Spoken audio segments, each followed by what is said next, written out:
ସପ୍ରେମ ଜୟଜୀବ ଜୟ। ହଁ ସପ୍ରେମ ଜୟଜୀବ। ଆଜ୍ଞା ଏବେ ମୁଁ ଗୋଟେ ପ୍ରେମାନନ୍ଦ ମହାରାଜଙ୍କର ଭିଡିଓ କ୍ଲିପ ଦେଖୁଥିଲି 2 ମିନିଟର, ଆପଣ ଅଲରେଡି ସେୟାର କରିଛି।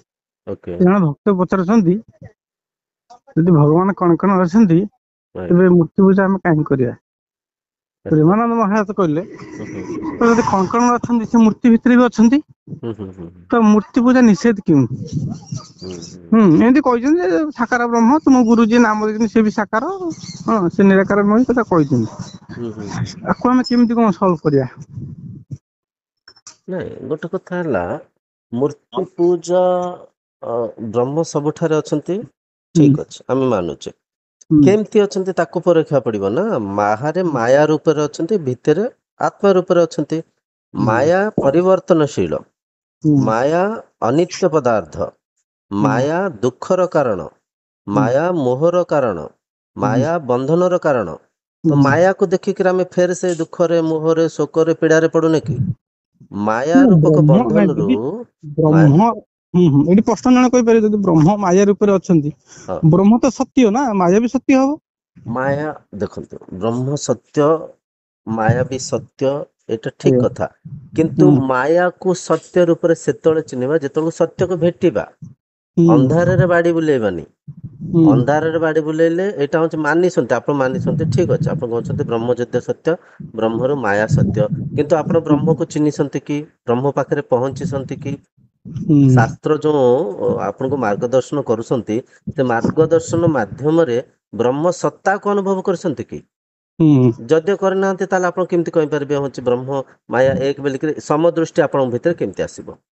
ହୁଁ ପ୍ରଥମ କଥା ହେଲା ମୂର୍ତ୍ତି ପୂଜା, ଆପଣ କହିଲେ ଠିକ ଅଛି, ମୂର୍ତ୍ତି ବ୍ରହ୍ମ, ଯଦି ହୁଁ ଭିତରେ ବ୍ରହ୍ମ, ବ୍ରହ୍ମଙ୍କ ଦ୍ଵାରା ମାୟା ବି ବ୍ରହ୍ମ। ମୂର୍ତ୍ତି ପୂଜା ସେ ଅନାତ୍ମା, ହୁଁ ଶରୀର, ହୁଁ ଇନ୍ଦ୍ରିୟ, ମନ, ପଞ୍ଚଭୂତର ନିର୍ମାଣ ହେଇଥିବା ପ୍ରପଞ୍ଚ ମାୟା। ହୁଁ ଯଦି ପ୍ରପଞ୍ଚ ମାୟା, ମାୟାରେ ମାୟାକୁ ଖୋଜୁନେ କି? ବ୍ରହ୍ମଙ୍କର ତାପରେ ସତ୍ ଏଠି ସତ୍ତା ପାଖରେ ପ୍ରଶ୍ନ ପହଞ୍ଚ। ଆସିବ, ହଁ, ଆତ୍ମା ଅନାତ୍ମା ଭିତରେ ପ୍ରଭେଦ କଣ? ଆତ୍ମା ଅନାତ୍ମା ଭିତରେ ପ୍ରଭେଦ ହେଲା, ଆତ୍ମା ନିତ୍ୟ ପଦାର୍ଥ, ଅନାତ୍ମା ହୁଁ ହେଲା ଅନିତ୍ୟ ପଦାର୍ଥ। ଆତ୍ମା ହୁଁ ଶାନ୍ତିର ସ୍ୱରୂପ, ଅନାତ୍ମା ହେଲା ଭ୍ରାନ୍ତିର ସ୍ୱରୂପ। ଆଜ୍ଞା, ତେବେ ଏଠି ପ୍ରଶ୍ନ ଆସୁଛି, ଆଜ୍ଞା, ବ୍ରହ୍ମଙ୍କର 2ଟି ରୂପ। ବ୍ରହ୍ମଙ୍କର 2ଟି ରୂପ ନୁହଁ, ହଁ, ବ୍ରହ୍ମଙ୍କର ଗୋଟିଏ ରୂପ। କେମିତି ହବ? ଜଡ ଚେତନ ରୂପରେ ରହୁଛୁ, ଆତ୍ମା ଅନାତ୍ମା ରୂପରେ ରହୁଛନ୍ତି ବ୍ରହ୍ମ ନା। ହଁ, ସେ ବ୍ରହ୍ମଙ୍କ ଏକ ରୂପକୁ ଜାଣିବା ପାଇଁ ହିଁ ସାଧନା। ଏକ ହଁ ରୂପ ପାଖରେ ପହଞ୍ଚି ନାହାନ୍ତି ବୋଲିକିରି ମନରେ ମାୟା ଗ୍ରସିତ ହେଇକିରି 2 ରୂପରେ, ଅନେକ ରୂପରେ ପରଖୁଛନ୍ତି। ହୁଁ ଏକ ରୂପରେ ପରଖିବା ହିଁ ମୂର୍ତ୍ତି, ହୁଁ ଏକ ରୂପରେ ପହଞ୍ଚିବା ହିଁ ମୁକ୍ତି। ତା ନାଇଁ, ପାଖ ଆପଣଙ୍କର ଜଡ ଚେତନ ଭିତରେ ଯୋଉ ଗୋଟେ ବ୍ୟବଧାନ ଅଛି, ଯୋଉଟା ପାର୍ଥକ୍ୟ ଅଛି, ଏଇଟା ଜଡ ତ ସୁଦୂର ଚେତନା, ପ୍ରସାରୀ। ଜଡ ଚେତନା ହଁ ମାଧ୍ୟମ ଦେଇକିରି ଜଡ ଚେତନାକୁ ଏକାତ୍ମ ଭାବରେ ଚିହ୍ନିବା ପାଇଁ ହେଲା, ଏଇଟା ହେଲା ଅନ୍ତିମ ଦଶା। ଏଇଟା ହେଲା ହଁ ଏଇଟା ହେଲା ପ୍ରଜ୍ଞାନ ସ୍ଥିତି, ପ୍ରଜ୍ଞାନ ହଁ ଘନ ହଁ ସ୍ଥିତି। ହଁ ତ ସେ ନାଇଁ ନାଇଁ, ଠିକ ସ୍ଥିତିରେ ଅଛି, ଆପଣ ପହଞ୍ଚିବା ଯୋଉ ପୂର୍ବରୁ କହୁଛନ୍ତି ହୁଁ, ଯେ କି ଜଡର ଲକ୍ଷଣ ଅଛି ଆଉ ଆତ୍ମାର ଲକ୍ଷଣ ଅଛି, ବା ଅନାତ୍ମା ଆତ୍ମାର ଲକ୍ଷଣ ଅଛି ନା ନାହିଁ? ଗୋଟେ ଆମେ କଥା ହେଲା, ଚେତନ କାହାକୁ ଗୋଟେ କହିପାରିବା, ଆତ୍ମା ଗୋଟେ କାହାକୁ ଗୋଟେ କହିପାରିବା? କଥା ହେଲା, ଗୋଟେ କଥା ହୁଁ ହେଲା, ଗୋଟେ ଗଛରେ ଫଳ ଫଳିଛି, ହୁଁ ଫୁଲ ଫୁଟିଛି, ହୁଁ ପତ୍ର ଅଛି। ହଁ ପତ୍ରଟାକୁ ଚୋବେଇଲେ ଏକ ପ୍ରକାର ନାଗୁଛି, ଫଳଟାକୁ ଖାଇଲେ ଅନ୍ୟ ପ୍ରକାର ନାଗୁଛି। ହଁ ଫୁଲର ସୁଗନ୍ଧ ଆଉ ପରିକା ଦଉଛି। ହଁ ସେ କାଣ୍ଡକୁ ଯଦି ଚୋବେଇବା, ସିଏ ଅଲଗା ପ୍ରକାର ଲାଗୁଛି, ହୁଁ କିନ୍ତୁ ସମ୍ପୂର୍ଣ୍ଣ ଗଛ ଏକ। ହୁଁ ତ ଏବେ ଆମେ କଣ କରୁଛେ, ମଝିରେ ଫଳଟାକୁ ଟିକେ କାମୁଡି ଦଉଛେ, କେତେବେଳେ ପତ୍ରଟାକୁ ଟିକେ ଚୋବେଇ ନଉଛେ, କେତେବେଳେ ସେ ଗଛଟାକୁ ଟିକେ କାମୁଡି ଦଉଛେ, ଅଲଗା ଅଲଗା ଭାବି ନଉଛେ। ଗଛର ସମ୍ପୂର୍ଣ୍ଣ ତତ୍ଵକୁ ଜାଣିନେ, ପରଖିନେ, ଜାଣିବା ପାଇଁ ହିଁ ମାର୍ଗ ହେଲା ଆତ୍ମଜ୍ଞାନ। ଜାଣିବା ନାଇଁ, ପାଇଁ ହିଁ ଆପଣ ଯୋଉ ଉଦାହରଣ ଦେଲେ ଠିକ ଅଛି, ହୁଁ ଗଛର ଗୋଟେ ଜୀବିତ ଅବସ୍ଥାର କାର୍ଯ୍ୟକ୍ରମ ଆପଣ ଜଣେଇଲେ। ହୁଁ ସେ ଗଛ ଯେତେବେଳେ ଶୁଖିଯିବ, ହୁଁ ଶୁଖିଲା ପତ୍ର, ତାର କାଣ୍ଡ, ହୁଁ ଏଟା ଅଲଗା ଜିନିଷ ହବ ନା। ଏଟା ଆତ୍ମା ଅନାତ୍ମା ଯୋଉ କହୁଛନ୍ତି, ଯୋଉଟା ଜୀବିତ, ଯୋଉଟା ନିର୍ଜୀବ, ତା ଆତ୍ମାକୁ ଭିତରେ ଯୋଉ ତଫାତ ଅଛି, ଆତ୍ମାକୁ ଦିଟା ସମାନ ଆତ୍ମା କେମିତି ହୁଏ? ଆତ୍ମାକୁ କୌଣସି ଭୌତିକ ବସ୍ତୁ ପଦାର୍ଥ ସାଙ୍ଗରେ ତୁଳନା କରିପାରିବାନି। ଆତ୍ମା ହଁ ସବୁର ଉର୍ଦ୍ଧ୍ୱରେ ଅଛି। ଆତ୍ମାକୁ ବୁଝିବା ପାଇଁ ଭୌତିକ ବସ୍ତୁ ପଦାର୍ଥର ଉଦାହରଣ ନଉଛେ। ଆମେ କରେଣ୍ଟ ହଉ, ମାଟି ହଉ, ସୁନା ହଉ, ଗଛ ହଉ, ହଁ ଯାହାବି ଉଦାହରଣ ନଉଛେ, ଉଦାହରଣ ମାଧ୍ୟମରେ ସେ ସତ୍ତାକୁ ଚିହ୍ନିବା ପାଇଁ ପ୍ରୟାସ କରୁଛେ। ଉଦାହରଣ ତା ସାଙ୍ଗରେ ସଳି ହବନି। ଧରି ଠିକ ପାରୁଛନ୍ତି? ଅଛି ଯେ, ଆପଣ କହୁଛନ୍ତି ବ୍ରହ୍ମ ମାୟା ରୂପରେ ଅଛି, ଜଡ ଇଜ ଇକ୍ୱାଲ ଟୁ ଚେତନ। ଯଦି ଜଡ ଇଜ ଇକ୍ୱାଲ ଟୁ ଚେତନ, ସ୍ୱପ୍ନ ସଂସାରରେ ହଁ ସ୍ୱପ୍ନ ସମ୍ପୂର୍ଣ୍ଣ ଦ୍ରଷ୍ଟାଙ୍କ ଭିତରେ ହିଁ ପରିଚାଳନା ହୋଇଥାଏ। ହଁ କିନ୍ତୁ ସ୍ୱପ୍ନ ମିଥ୍ୟା। ହୁଁ ନିଦ ଭାଙ୍ଗିଲେ ଜଣେ ଦ୍ରଷ୍ଟା ଚିହ୍ନି ପାରନ୍ତି। ସ୍ୱପ୍ନ ମୁଁ ଦେଖୁଥିଲି, ସ୍ୱପ୍ନର ଆଧାର ମୁଁ ଥିଲି। ସ୍ୱପ୍ନ ଭିତରେ ଗାଈ, କୁକୁର, ମେଣ୍ଢା, ଛେଳି, ପଇସା, ରାଜା, ରଙ୍କ ସବୁ ମୁଁ ଥିଲି। ତ ହୁଁ ନିଦ ଭାଙ୍ଗିବା ପୂର୍ବରୁ ସ୍ୱପ୍ନକୁ ସେ ଦ୍ରଷ୍ଟା ସତ୍ୟ ମାନିଥାନ୍ତି। ସ୍ୱପ୍ନ ଭିତରେ ଥିବା ଶରୀରକୁ ନିଜ ସତ୍ତା ମାନିଥାନ୍ତି। ତ ହୁଁ ସ୍ୱପ୍ନ ରୂପକ ଯେମିତି ସେ ସ୍ୱପ୍ନ ରୂପକ ମାୟାରୁ ସ୍ୱପ୍ନ ଭାଙ୍ଗିଲା ପରେ ସେ ସତ୍ୟକୁ ଚିହ୍ନି ପାରନ୍ତି। ଇଠି ଏ ସଂସାର ରୂପକ ଏ ସ୍ୱପ୍ନ ତୁଲ୍ୟ ଏ ସଂସାରରୁ ଊର୍ଦ୍ଧ୍ୱକୁ ଯିବା ପାଇଁ ବ୍ରହ୍ମଜ୍ଞାନକୁ ଶ୍ରବଣ କରି, ସାଧନାକୁ ମାଧ୍ୟମ କରି, ମନର ଜାଗୃତ ସ୍ୱପ୍ନ ସୁଷୁପ୍ତି ଅବସ୍ଥାର ଚତୁର୍ଥ ଅବସ୍ଥାକୁ ଗଲେ ଯାଇକି ସେ ଚିହ୍ନି ପାରିବେ, ଏସବୁ କଥାକୁ ବୁଝିପାରିବେ। ନହେଲେ ସ୍ୱପ୍ନରେ ଅଣ୍ଡାଳିଲେ ସେ ମାୟାକୁ ହିଁ ଅଣ୍ଡାଳିବେ, ଦ୍ରଷ୍ଟାକୁ ଧରି ପାରିବେନି।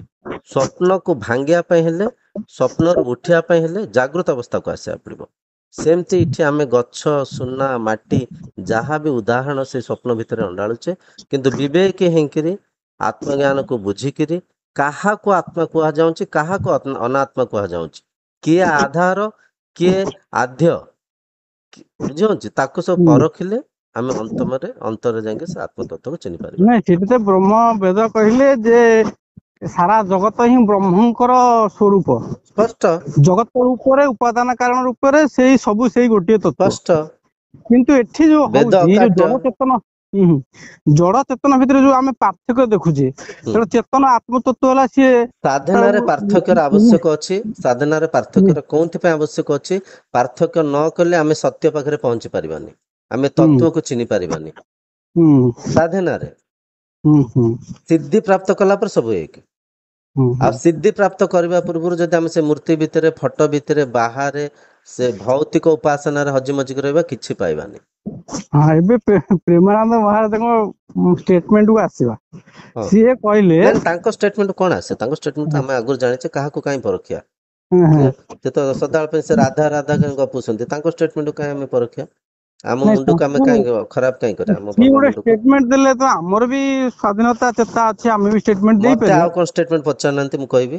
ଆଉ ହୁଁ କଣ ହୁଁ ପ୍ରଶ୍ନ ଅଛି ପଚାର? ଏତେ ନାଇଁ ତ ଏ- ଏତେ ନାଇଁ ପ୍ରଶ୍ନ ପଚାରିଲେ ଆଉ କଣ ଅଛି କୁହନ୍ତୁ? ନାଇଁ, ଏଇଟା ତ ଜିନିଷ ହେଲା। ତ ହଁ। ସିଏ କହିବା ଅନୁସାରେ ଯଦି ଜଡ ଭିତରେ କଣ କଣରେ ଭଗବାନ ଅଛନ୍ତି, ହୁଁ ତ ମୂର୍ତ୍ତି ପୂଜା କଲେ ହୁଁ କ୍ଷତି କଣ? କ୍ଷତି ଏଇଆ, ମୂର୍ତ୍ତି ପୂଜା କଲେ ସକାମ ଭକ୍ତି ଆସିବ, ମନ ହୁଁ ବହିର୍ମୁଖୀ ହବ, ମନ ହୁଁ ବିଚାରର ମୁକ୍ତ ହବନି, ମନ ହୁଁ ଅନ୍ତର୍ମୁଖୀ ହବନି, ମନ ସ୍ୱରୂପସ୍ଥ ହବନି। ବହୁତ ହୁଁ। କ୍ଷତି। ବା, ସେଇ ଜିନିଷ ଟା କହିବାର ଅଛି। କ୍ଷତି ଗୋଟେ ନୁହଁ, କ୍ଷତି 100ଟା ଦର୍ଶେଇବି ମୁଁ, 100ଟା କ୍ଷତି ତ ଦର୍ଶେଇବ ସତ୍ୟ ଉପସ୍ଥାପନ କରିବା। କରିବ। ଆମର ସେଠି ଆମର ପ୍ରାୟୋରିଟି ରହିବ, ଯଦି କଣ କଣରେ ଭଗବାନ ଅଛନ୍ତି, ହୁଁ, ମୂର୍ତ୍ତି ଭିତରେ ବି ଅଛନ୍ତି ଆମେ ମାନିଲୁ, ଆଜ୍ଞା କିନ୍ତୁ ଯୋଉମାନେ ମୂର୍ତ୍ତି ପୂଜା କରୁଛନ୍ତି ଆଜ୍ଞା। ସେମାନଙ୍କ ଭିତରେ କଣ କଣ ଭଗବାନ ଅଛି ବୋଲି କି ବିଶ୍ୱାସ ଅଛି ତ? ସେ ବାସ୍ ବାସ୍ ତାକୁ ବାସ୍ ବାସ୍ ବ୍ୟବହାରିକ ଜ୍ଞାନରେ ଗ୍ରହଣ କରୁଛନ୍ତି ତ? ବାସ୍ ବାସ୍ ବାସ୍। ଯଦି କରୁଛନ୍ତି, ସେ କାହିଁକି ମୂର୍ତ୍ତି କେନ୍ଦ୍ରିକ ହଉଛନ୍ତି? ମନ୍ଦିର ତାଙ୍କର ଭେଦ ଜ୍ଞାନ ଭିତରେ କାହିଁ ଥିବା ଆସୁନି? ମନ୍ଦିର ଭିତରେ ଥିବା ବ୍ରହ୍ମ ହେଲେ ଜଡ ବ୍ରହ୍ମ। ହୁଁ, ମନ୍ଦିର ବାହାରେ ବସିଥିବା ଭିକାରୀ ହେଲେ ସାକ୍ଷାତ ବ୍ରହ୍ମ। ତାହେଲେ ବାତିଲ ସେ ମୂର୍ତ୍ତି ଆସିବ ଉପରେ ଯୋଉ ଭକ୍ତି, ବାହାରେ ଭିକାରୀ ଉପରେ ସେ ଭକ୍ତି ଅଛି କି? ନାଇଁ। ତମେ ତମର ଭୁଲ ଜ୍ଞାନ ହେଲା। ତମେ ଯୋଉ କହୁଛ ମୂର୍ତ୍ତି ଭିତରେ ଅଛି ଭଗବାନ, ଆଉ କଣ ଆଚ୍ଛା, କଣ ଅଛି, ଆମ ଏ ତାକୁ ବ୍ୟବହାରିକ ଚର୍ଚ୍ଚାଟାକୁ ଲଗେଇ ପାରୁନ। ଆମ ଏ ଚର୍ଚ୍ଚାଟାକୁ ମୁଁ ଆପଣଙ୍କୁ ପଠେଇବି, ଏଟା ଟିକେ ଆପଣଙ୍କ ଚ୍ୟାନେଲରେ ଅପଲୋଡ କରନ୍ତୁ, ଟିକେ ଲୋକଙ୍କ ମନରେ ଏ ସବୁ କଥା ପଡୁ। ଆକ୍ଚୁଆଲି ଯାହାର ଜ୍ଞାନ ହେଇଲା ଯେ ଭଗବାନ ସର୍ବତ୍ର ବିଦ୍ୟମାନ, ହୁଁ, ସେ କେବେ ମୂର୍ତ୍ତି ଭିତରେ ସୀମିତ ରହିବନି, ବାସ୍ ବା ସେ ମୂର୍ତ୍ତି ପୂଜା କରିବ ନାହିଁ। ବାସ୍ କାରଣ ତାର ସମଦୃଷ୍ଟି ଆସିଲା। ସେ ବାସ୍। କେବଳ ଯେ ମୂର୍ତ୍ତି ଭିତରେ ଭଗବାନ ଅଛନ୍ତି ତାକୁ ଯୋଉ ପ୍ରାୟୋରିଟି ଦଉଛି, ହୁଁ। ଯୋଉ ଶ୍ରଦ୍ଧା ଦଉଛି, ସେ ଅନ୍ୟମାନଙ୍କୁ ଇଏ ଦଉନି ନା। ବିରାଟ ଠକାମି ଚାଲିଛି, ଭଣ୍ଡାମି ହଁ ଚାଲିଛି। ଏ କଥାକୁ କହି ହଉନି କିମ୍ବା ସହି ହଉନି। ହଁ ହଁ ବିରାଟ ଠକାମି ଚାଲିଛି, ଈଶ୍ୱରଙ୍କ ନାଁରେ ବେପାର ଚାଲିଛି, ଲୋକଙ୍କୁ ଭଣ୍ଡୁଛନ୍ତି। ଆଜ୍ଞା, ବୁଝଉଛି ସେଇ ଜିନିଷ ଟା ହଉଛି, ଆଉ କଣ କରାଯିବ? ନା କଣ କରାଯିବନି, କରାଯାଉଛି, କରାହବ। ସମୟ ଆସିବ, ସତ୍ୟ ଜିତିବ, ସତ୍ୟମେବ ଜୟତେ। ସତ୍ୟର ଜିତ୍ ହୁଏ, ସତ୍ୟର ଜୟ ହୁଏ। ମିଥ୍ୟା କିଛି ସମୟ ପାଇଁ ତାଣ୍ଡବ ନୃତ୍ୟ କଲେ ବି ମିଥ୍ୟାର ଅସ୍ତିତ୍ବ ନାହିଁ। ମିଥ୍ୟା ହାରିବ, ମିଛ ମିଛ, ସତ ସତ, ଏଇଟା ସ୍ପଷ୍ଟ।